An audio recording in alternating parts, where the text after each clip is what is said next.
Comencemos entonces con el divorcio. Como ustedes saben, el Código Civil y Comercial, en primer lugar, eliminó la separación, dejó solo el divorcio. Esta sería la primera gran modificación sobre el régimen anterior. Pero modificación real no sería bueno decirlo, porque si ustedes miran los repertorios de jurisprudencia, habrán advertido que el número de divorcios era muy superior a los de separación.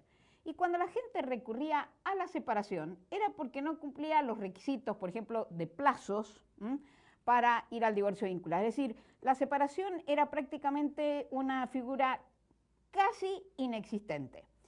Y más de una vez se declararon la inconstitucionalidad de los plazos fijados para el divorcio precisamente para que la gente pudiese ir directamente al divorcio y no a la separación. Entonces, esta sería la primer reforma que nosotros pondríamos entre comillas, pero que simplemente ha sido poner en el código lo que ya sucedía en la realidad. La segunda gran transformación es la eliminación del divorcio contencioso. ¿Cuáles fueron las razones por las que se eliminó el divorcio contencioso? Por supuesto, también una que surgía de la realidad, que era advertir que el divorcio contencioso profundizaba el conflicto familiar. Y nosotros lo que quisimos fue verdaderamente, y lo que quieren todos, salvo el que tenga malas intenciones, es no profundizar el conflicto, sino tratar de llegar a la solución de este conflicto por los medios más pacíficos posibles. Y como digo, no solamente se contempló esa realidad, sino que razones constitucionales avalan la eliminación del divorcio contencioso. Así, por ejemplo, en México se declaró inconstitucional una serie de códigos de familia de los diferentes estados que no admiten el divorcio unilateral sin expresión de causa. ¿Por qué inconstitucional? Son inconstitucionales porque no hay por qué obligar a la gente a que le explique al tribunal por qué quiere divorciarse. Esto hace al derecho a la vida íntima. No hay por qué expresarlo.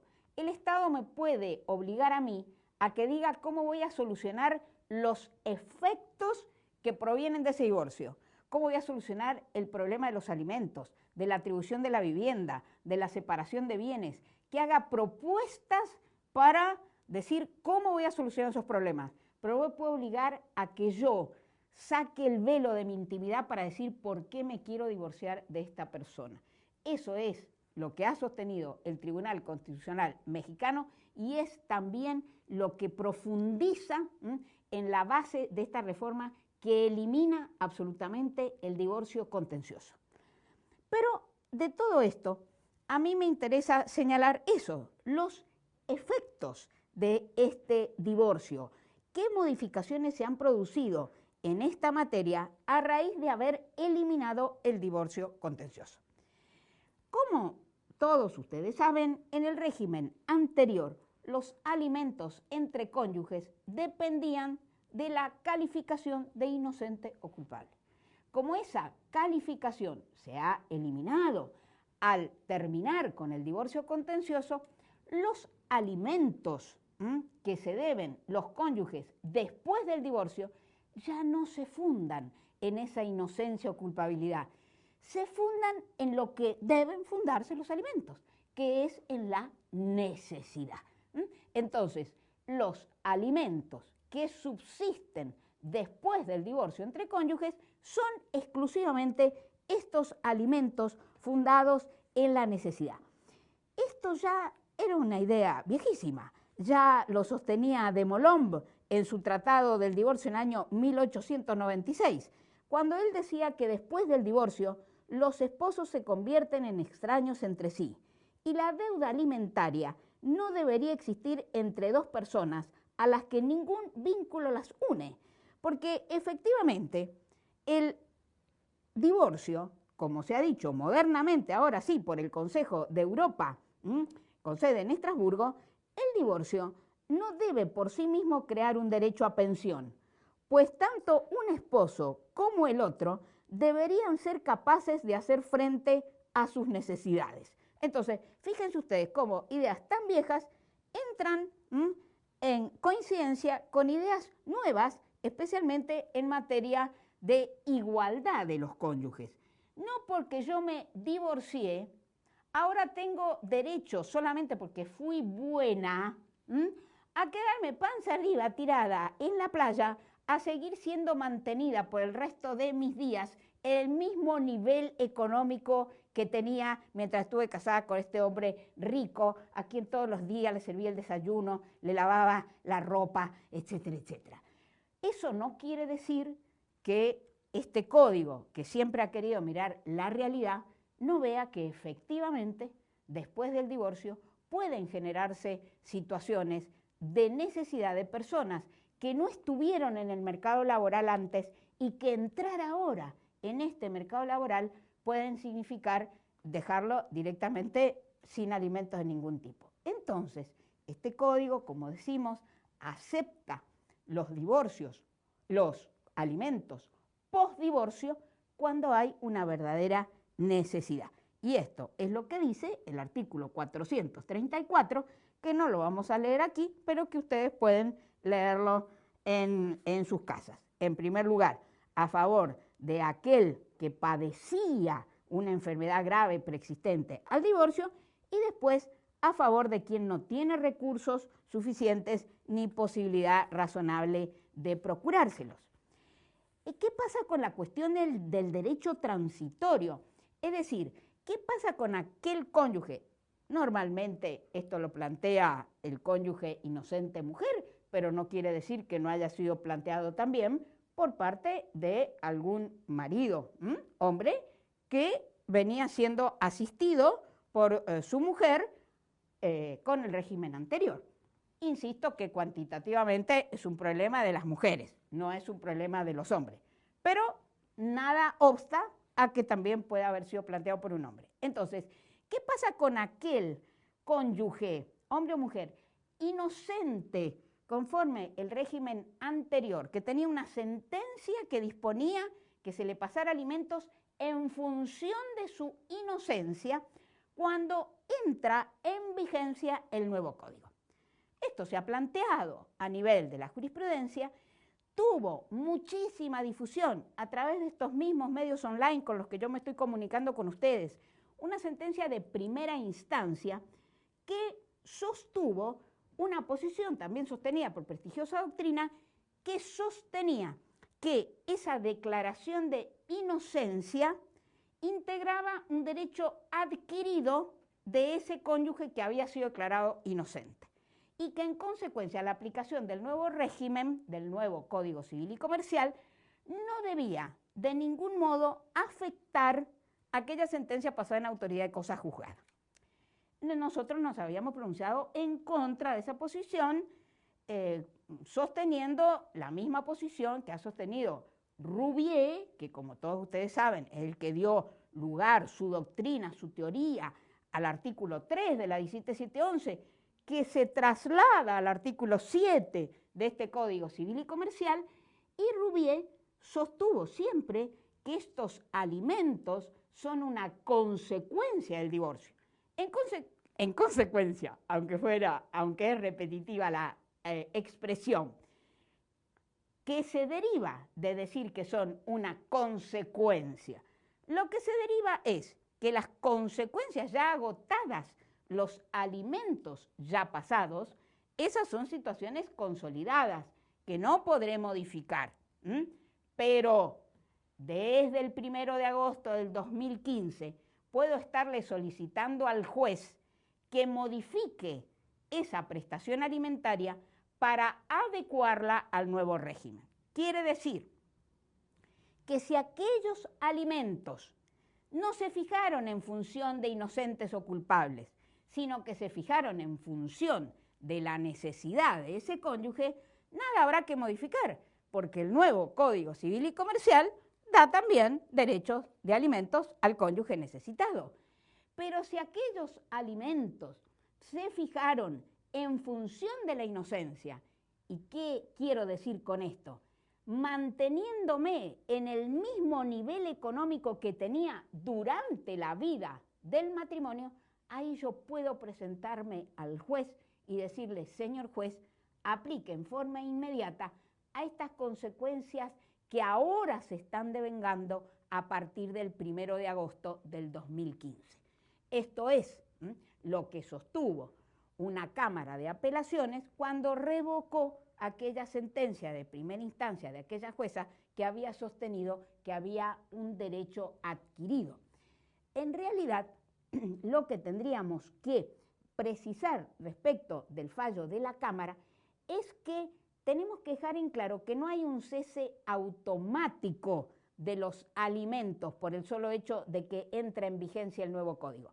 Hay que revisar si esos alimentos se han fijado en función de la inocencia, con las pautas de la inocencia o en función de la necesidad. ¿Se fijaron con las pautas de la inocencia? Vamos a modificarlo. ¿Se fijaron en función exclusiva de las pautas de la necesidad? No tenemos por qué modificar aquellos alimentos porque las consecuencias que se producen a partir del 1 de agosto del 2015 no van a variar respecto de las anteriores. Ahora, un tema que me parece más importante en materia de divorcio es el de las prestaciones compensatorias, porque este sí es un tema nuevo.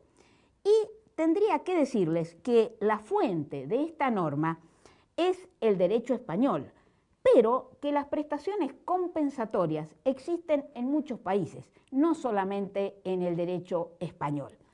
Y que nosotros, estas prestaciones compensatorias que hemos incorporado en el Código Civil y Comercial, son una figura nueva que tendremos que ir construyendo, como vamos construyendo muchas figuras nuevas del nuevo Código Civil y Comercial. Las prestaciones compensatorias que, como digo, existen en el derecho comparado en diversos países, cada una tiene su propia peculiaridad. Por lo tanto, ¿nos sirve el derecho comparado? Claro que nos sirve, pero no tenemos que trasladar automáticamente una solución del derecho comparado al derecho argentino, sino mirando bien qué tenemos de parecido y qué tenemos de desigual en las figuras. Por ejemplo, en el derecho español, además de estas prestaciones compensatorias de las que vamos a hablar, hay una prestación compensatoria específica para el régimen de separación de bienes. Los cónyuges que se casaron bajo el régimen de separación de bienes en España, además de esta prestación compensatoria de la que voy a hablar enseguida, tiene una prestación compensatoria específica para aquel cónyuge que solo se ha dedicado al trabajo que diríamos doméstico, al cuidado del hogar, al cuidado de los hijos. Esa prestación compensatoria específica para el régimen de separación de bienes que tienen los españoles, nosotros no las tenemos. Otra diferencia importante con el derecho español es que en el derecho español, si yo no pido estas prestaciones compensatorias durante el juicio de divorcio, después ya no las puedo pedir.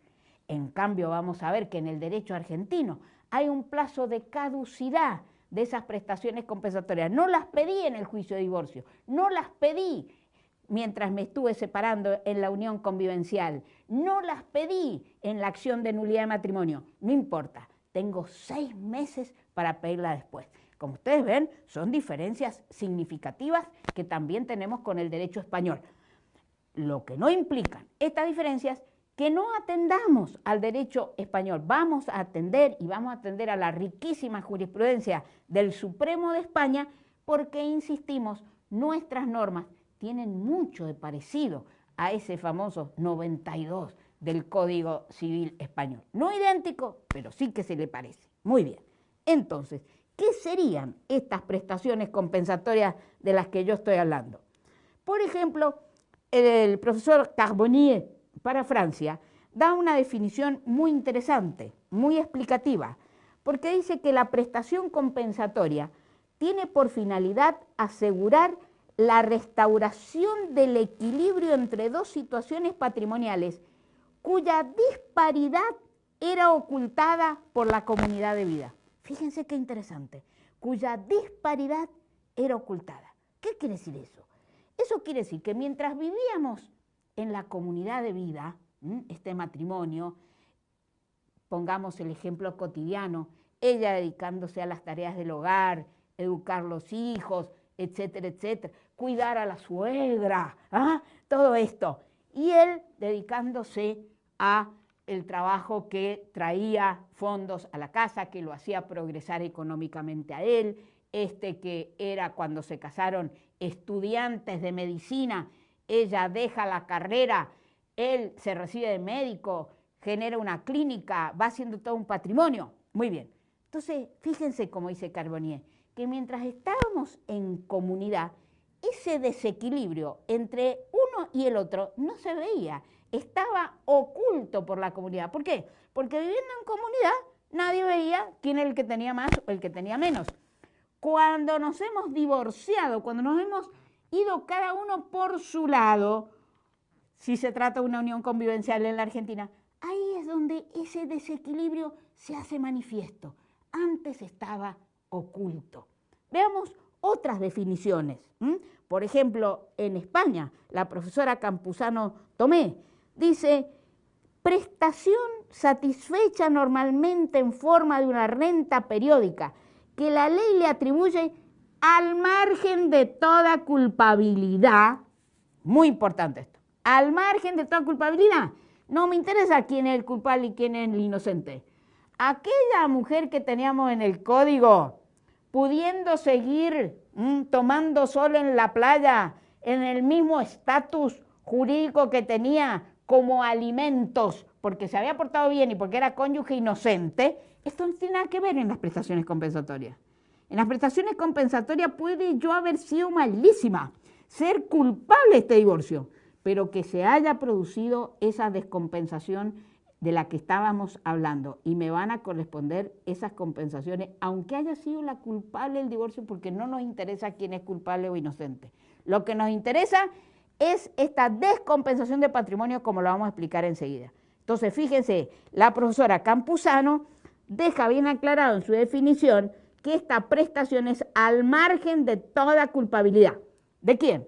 Del cónyuge que con posterioridad a la sentencia de separación o divorcio se encuentre, debido a determinadas circunstancias, ya sean personales o configuradoras de la vida matrimonial, en una situación económica desfavorable en relación con la mantenida por el otro esposo y con la disfrutada durante el matrimonio. Entonces, ¿qué es lo que estamos buscando?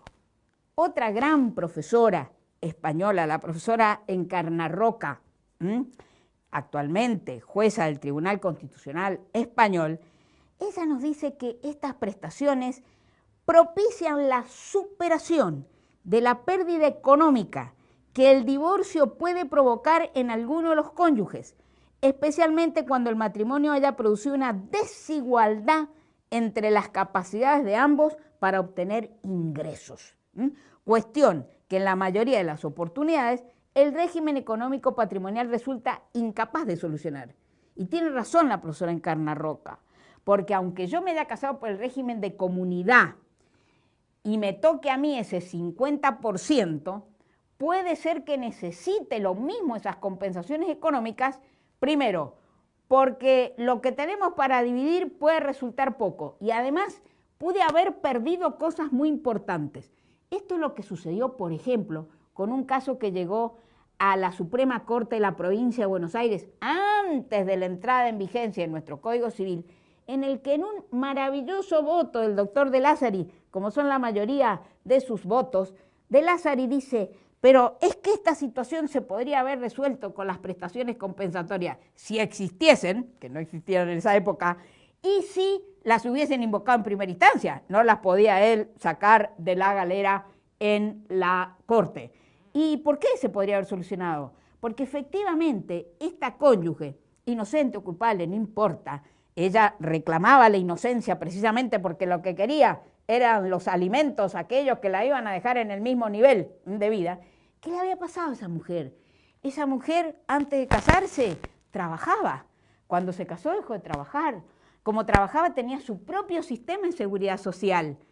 Como dejó de trabajar, ingresó al sistema de seguridad social del marido, que al divorciarse lo perdía. Y todo esto que esta mujer ahora, cuando se divorcia, está enferma, necesita un sistema de seguridad social que ahora no tiene. Va a ir a uno muy inferior, que es el que el Estado mal y pronto le va a dar. Entonces, esto, fíjense, no importa que estaban bajo el régimen de comunidad. Todo este desequilibrio que nos va mostrando el doctor de Lázari en su voto responde exactamente a esta definición que nos da Encarna Roca. Muy bien, entonces, con este panorama que les vengo diciendo, ¿dónde tenemos estas prestaciones compensatorias nosotros en el Código Civil y Comercial? Las tenemos, a diferencia de otros regímenes, en 3 figuras, no solamente el divorcio. Las tenemos en los artículos 441 y 442 para el divorcio de cónyuges que han estado unidos por matrimonio. En los artículos 524 y 525 para la unión convivencial. Y en los artículos 428 y 429 para la nulidad del matrimonio. Veamos entonces cuáles son los requisitos. Leamos, nos vamos a dedicar, como estamos hablando del divorcio, nada más que a la parte de divorcio, sin perjuicio de señalar algunas diferencias entre haberme casado y no haberme casado a nivel de compensaciones económicas. Leamos el artículo 441 y vayamos explicándolo. Este 441 dice: el cónyuge a quien el divorcio produce un desequilibrio, acuérdense de los ejemplos que fui dando, manifiesto. O sea, primer requisito, desequilibrio manifiesto. Ese desequilibrio manifiesto, sigue diciendo el artículo 441, debe significar que un empeoramiento de su situación. Porque lógico, si cuando yo me casé yo tenía un estatus económico y mi marido tenía otro estatus económico muchísimo más elevado, ya ahí esa primera fotografía que estoy sacando está marcando ese desequilibrio. Pero ese es un desequilibrio inicial que a lo mejor el matrimonio, lejos de profundizar, al contrario, lo eliminó precisamente si el otro fue muy bueno conmigo y empezó a facilitarme gran parte de lo que él tenía. Pero no es esto de lo que estamos hablando ahora. Entonces, sigamos. Dice, un desequilibrio manifiesto que significa un empeoramiento de la situación. ¿De qué situación? De aquella que yo tenía cuando me casé. Y que tiene por causa adecuada, ese empeoramiento, tiene por causa adecuada el vínculo matrimonial y su ruptura. Porque puede haber tenido por causa otra cosa, que la empresa para la que yo trabajaba se fue a la quiebra, por ejemplo. Esto no tiene nada que ver ni el matrimonio ni el divorcio. Entonces tiene que tener su causa adecuada en el matrimonio y en su ruptura. Ese tiene derecho a una compensación. Y después sigue diciendo el artículo 441. Esta puede consistir en una prestación única, en una renta por un tiempo determinado o excepcionalmente por un plazo indeterminado.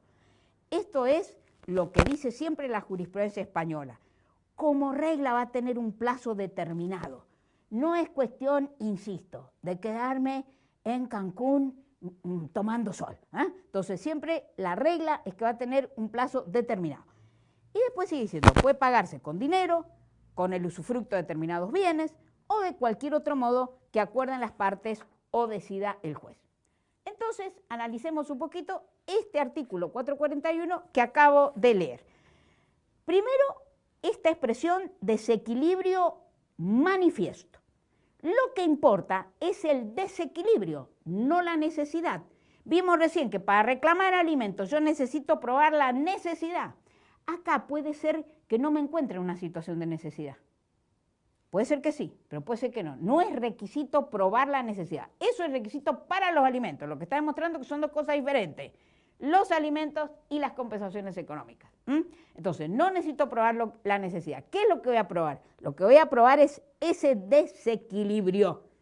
Y ese desequilibrio que va a ser digamos, resuelto a través de las prestaciones compensatorias, insisto una y otra vez, no son un medio para mantenerse en el mismo nivel en el que yo estaba antes del matrimonio. Esto lo tiene muy bien resuelto el Tribunal Supremo de España en diversas sentencias. Una de ellas, por ejemplo, del año 2005, dice, tiene una finalidad reequilibradora. El presupuesto esencial estriba en la desigualdad que resulta de la confrontación entre las condiciones económicas de cada uno antes y después de la ruptura. Y también dice, no hay que probar la necesidad.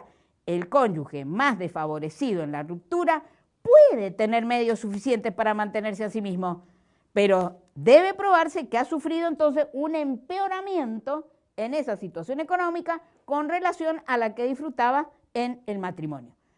Y también sostiene el Tribunal de España, insisto una y otra vez, que su finalidad es la de restablecer aquel equilibrio, pero no es una garantía vitalicia de sostenimiento para perpetuar el nivel de vida que se venía disfrutando. Discúlpeme que yo insista en este tema, pero es que es muy importante que se entienda que no es que esto nos da un derecho a no trabajar por el resto de nuestra vida, no es eso, no es esa la figura. Muy bien.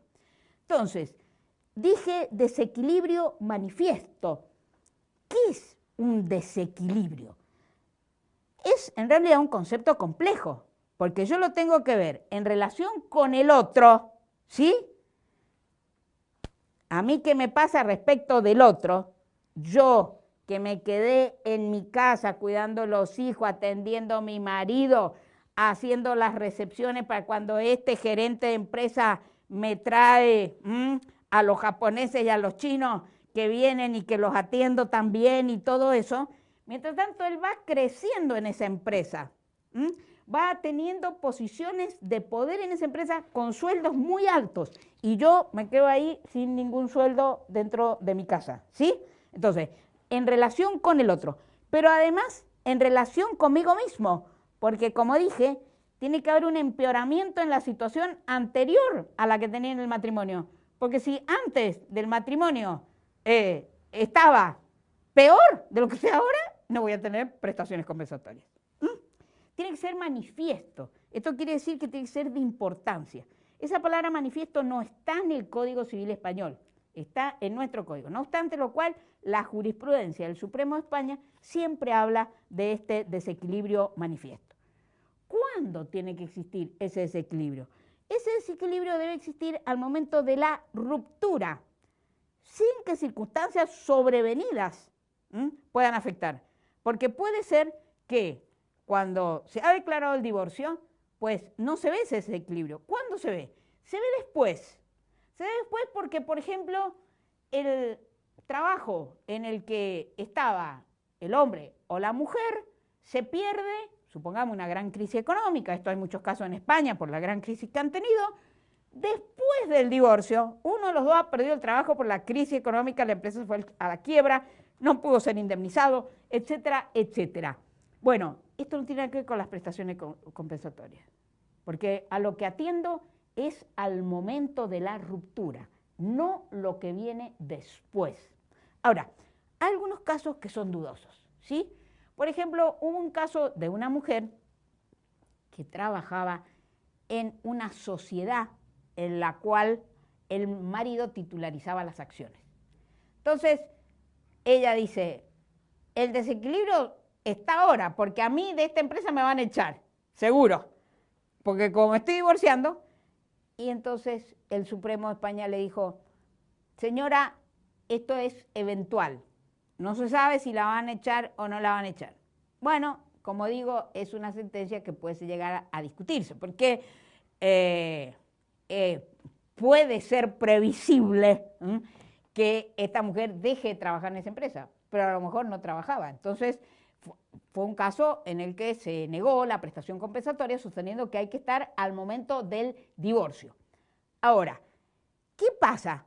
Porque dijimos que vamos a sacar una fotografía al momento que empieza la unión y al momento que se disuelve. Ahora, esta unión, que ahora es matrimonial, pudo haber estado precedida de una unión convivencial. Es decir, estas personas pudieron haber vivido mucho tiempo en unión convivencial y después se casan y después se divorcian. Entonces, la pregunta es, cuando yo saco la primera fotografía para ver si existía esa desproporción, tengo que sacarla, en estos casos, al momento del matrimonio o al momento en el que empezó la unión convivencial. Con gran realismo, el Supremo de España ha dicho que en estos casos tengo que mirar cuando empezó la unión convivencial, porque ahí empezó un proyecto de vida en común, entonces la fotografía la voy a sacar ahí. No me va a interesar demasiado cuándo me casé, sino cuándo comenzamos este proyecto en común. Muy bien. ¿Qué caracteres entonces tiene esta obligación de las prestaciones compensatorias? En primer lugar, digamos que es eso, una obligación. Por lo tanto, le vamos a aplicar todo el régimen general de las obligaciones previsto en el libro tercero de este Código Civil y Comercial. Es una obligación que está sujeta, dirían los registralistas o los procesalistas, al principio de rogación. ¿Qué quiere decir eso? Que el juez de oficio no me lo puede dar, lo tengo que pedir, porque es dispositivo. Esto yo, si no lo pido, el juez, aunque lo esté mirando y visualizando, no me lo puede dar de oficio, tengo que pedirlo. ¿Quién lo fija? En primer lugar, el acuerdo. Este código propicia siempre que la gente se ponga de acuerdo. Solo si no se pone de acuerdo, ahí se va a fijar judicialmente. Y se trata de un derecho personalísimo, diríamos. Por lo tanto, los acreedores del cónyuge no favorecido no se pueden subrogar en la posición jurídica de este cónyuge. No pueden decir, bueno, este ahora se divorcia, se queda sin nada, no tiene nada, no tengo nada para ir a agredir en el patrimonio de él, pero si podría estar pidiendo una prestación compensatoria, yo me subrogo en la posición jurídica. No, estos son créditos que precisamente por nacer de estas relaciones familiares son obligaciones, tienen la misma característica de las obligaciones, pero el acreedor no se puede subrogar en la posición jurídica del cónyuge, de la misma manera que tampoco podría subrogarse el acreedor en la acción de divorcio. Muy bien. ¿Qué pautas va a tener en cuenta el juez para fijar esta prestación compensatoria? Pues bien, esto está fijado en el artículo 442, que vamos a leer tratando de explicarlo como hemos tratado de explicar el 441 y espero haber sido clara. Dice el artículo 442, a falta de acuerdo de los cónyuges en el convenio regulador, y agrego, en el convenio regulador o en cualquier otro acuerdo, pude haber llegado a un acuerdo en las prestaciones compensatorias no en el convenio regulador, sino con posterioridad, a falta de acuerdo. El juez debe determinar, en primer lugar, la procedencia, porque hemos visto que esto tiene muchos requisitos. No cualquier divorcio va a dar lugar a las prestaciones compensatorias. Entonces, lo primero que va a hacer el juez, ante la petición, ver si procede. Y después va a fijar el monto. ¿Y ese monto cómo lo va a fijar? Sobre la base de diversas circunstancias. Entre otras, esto significa que esta enumeración que vamos a leer ahora, obviamente, es simplemente eso, una enumeración, no es taxativa. Podríamos estar invocando otras alternativas. Estas han sido tomadas del Código Civil Español en general, pero insistimos, la realidad de los cónyuges en España no siempre es igual a la que tenemos en la Argentina. Entonces, ¿cuáles serían esas pautas que el juez debe tener en cuenta? En primer lugar, el estado patrimonial de cada uno de los cónyuges, al inicio y a la finalización de la vida matrimonial. Esto ya lo expliqué, el presupuesto mismo de las prestaciones compensatorias. Segundo lugar, la dedicación que cada cónyuge brindó a la familia y a la crianza y educación de los hijos durante la convivencia y la que debe prestar con posterioridad al divorcio. Ahí sí tengo en cuenta qué me va a pasar después del divorcio, porque ¿quién se queda con estos niños? ¿Quién los cuida? ¿Quién los lleva a la escuela? ¿Quién carga con ese peso? ¿Me van a dar alimentos? ¿No me van a dar alimentos? Hay un caso interesante también español, muy dudoso, fíjense ustedes, para resolver. El caso que yo digo, le he llamado, me ha dado por llamarlo para acordarme, el caso del carnicero Carlos. ¿Por qué? Porque este señor carnicero, declarado el divorcio, ¿con qué se encontró? Se encontró con que su mujer ganaba más euros que él, ¿sí? Prácticamente lo triplicaba, los ingresos de la mujer triplicaban los del carnicero. Tenían a dividir un inmueble. Ese inmueble tenía una hipoteca, de las tantas hipotecas que ha generado la crisis europea. Pagar esa hipoteca más la cuota alimentaria que le habían fijado para el hijo común, implicaba que el carnicero se quedaba con menos de 200 euros por mes para vivir. Entonces, la jurisprudencia, el tribunal que tuvo que resolver este tema, sostuvo que la mujer tenía que pasarle una prestación compensatoria al carnicero prácticamente durante todo este tiempo que quedaba la deuda hipotecaria. En realidad, a mí me parece que estas no eran prestaciones compensatorias. Ahí probablemente lo que tendría que haber hecho el tribunal no era dejarse guiar o dejarse guiar por analogía con las prestaciones compensatorias, pero no eran típicamente prestaciones compensatorias, porque yo no estaba sacando una fotografía al inicio de la relación y al final de la relación, sino que lo que estoy mirando, que me estoy quedando con una cuota hipotecaria que este señor no puede pagar, y si la paga no come él, porque no se la puede pasar comiendo la carne de la carnicería. Muy bien. Entonces, vuelvo al artículo. Dice, la dedicación que cada cónyuge brindó y la que debe prestar con posterioridad al divorcio. ¿Por qué? Porque muchas veces la situación familiar, no obstante el divorcio, permanece casi como estaba. A los viejos, cuando nos enfermamos, no solamente en la Argentina, en muchos países normalmente nos cuidan las mujeres. Los hombres no quedan al cuidado de los viejos. Al que no hemos depositado en el geriátrico, que se ha quedado en la casa, normalmente lo quedan las mujeres. Y más de una mujer divorciada sigue cuidando a aquel abuelo, aquella abuela, que no es su mamá ni su papá. Es la mamá, es el papá del cónyuge del que se ha divorciado. Pero como ella se ha quedado con la casa, esta persona anciana sigue en esa casa y ella es la que lo sigue cuidando. Eso también el juez lo va a tener que valorar a la hora de fijar las prestaciones compensatorias, aunque sean situaciones posteriores al divorcio. La edad y el estado de salud de los cónyuges y de los hijos, muy importante.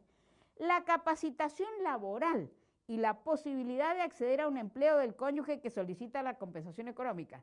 Por eso decíamos nosotros, esta mujer que se divorcia a los 65 años, cuando no tiene ninguna posibilidad de ingresar en el mercado laboral, no es lo mismo que esta de 30, 35 años que tiene posibilidades de ingresar al mercado laboral y que es sana y que tiene aptitudes de otro tipo.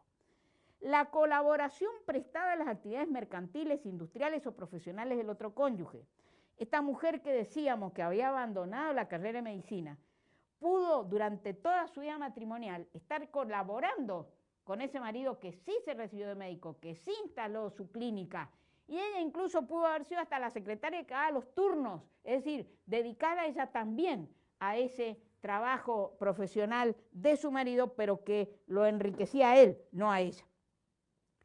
Otra cuestión muy importante, la atribución de la vivienda familiar y si recae sobre el bien ganancial, un bien propio o un bien arrendado.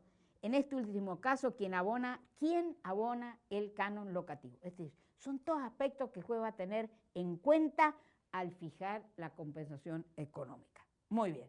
Y ya les advertí, a diferencia de lo que pasa en el derecho español, la acción para reclamar la compensación económica caduca a los 6 meses de haberse dictado la sentencia de divorcio. No lo pedí en esos 6 meses, caduca la acción. En el derecho español, peor, porque lo tengo que haber pedido durante el juicio, no lo puedo pedir después. Bien, en el derecho argentino, también a diferencia de lo que pasa en el Código Civil Español, aunque sí lo tienen algunas legislaciones autonómicas españolas, también lo tenemos nosotros para la unión convivencial, Lo tenemos en los artículos 524 y 525. ¿Qué diferencia hay entre haberme casado y no casado a los efectos de esta compensación económica? En primer lugar, si no me casé, si he vivido en unión convivencial y se han dado todos estos requisitos, los que hablamos antes, me van a dar una prestación compensatoria, pero va a tener que ser o por una renta única, igual que en el matrimonio, que también me pueden dar una renta única, que eso es lo ideal, porque entonces no estoy sometida ni a la insolvencia del otro, ni nada que se le parezca, pero no siempre tengo a alguien que me pague al contado semejante compensación que puede llegar a fijar el juez. Entonces, una compensación única, o puede ser una renta que me van dando a plazo. Si estaba casada, esa renta dijimos que puede ser por plazo determinado o indeterminado, aunque sea excepcional, pero puede ser por tiempo indeterminado. En cambio, en la unión convivencial nunca puede ser por plazo indeterminado. Por supuesto que lo puedo pactar, podría pactar, que sí, pero si no lo pacté, estamos hablando de lo que hace el juez. El juez nunca la puede fijar por un tiempo indeterminado. Y además dice el código que no puede ser mayor que el de la duración de la unión convivencial. O sea, que si esta unión convivencial duró 10 años, el juez no me puede estar fijando una renta compensatoria por 15, ni por 12, ni por 11. Lo máximo que podrá fijar es por 10, lo máximo. Otra diferencia es que en la unión convivencial, así como vimos que para el matrimonio tenía 6 meses para pedirlo contado de la sentencia de divorcio, acá no tengo sentencia de divorcio, entonces esos 6 meses se cuentan a partir del cese de la unión convivencial. Y hay una gran discusión en materia de unión convivencial si puedo pactar anticipadamente la renuncia de esas prestaciones compensatorias. En el matrimonio no las puedo renunciar, porque lo único que puedo renunciar, lo puedo renunciar después, en el divorcio no pidiéndolas, pero anticipadamente no puedo, porque las únicas convenciones prematrimoniales válidas son las que el código dice, es decir, fijar el inventario, etcétera. No está esto de la renuncia de las prestaciones compensatorias ahí. O sea que en el matrimonio sabemos que no podemos renunciar anticipadamente. Pero en materia de uniones convivenciales está muy discutido si puedo o no renunciar anticipadamente. Esto será una cuestión a construir por parte de la jurisprudencia. Hay doctrina en los dos sentidos y en los dos sentidos hay buenos argumentos. Bueno, ahora tendríamos que hablar de sucesiones, pero vamos a hacer una pequeña pausa.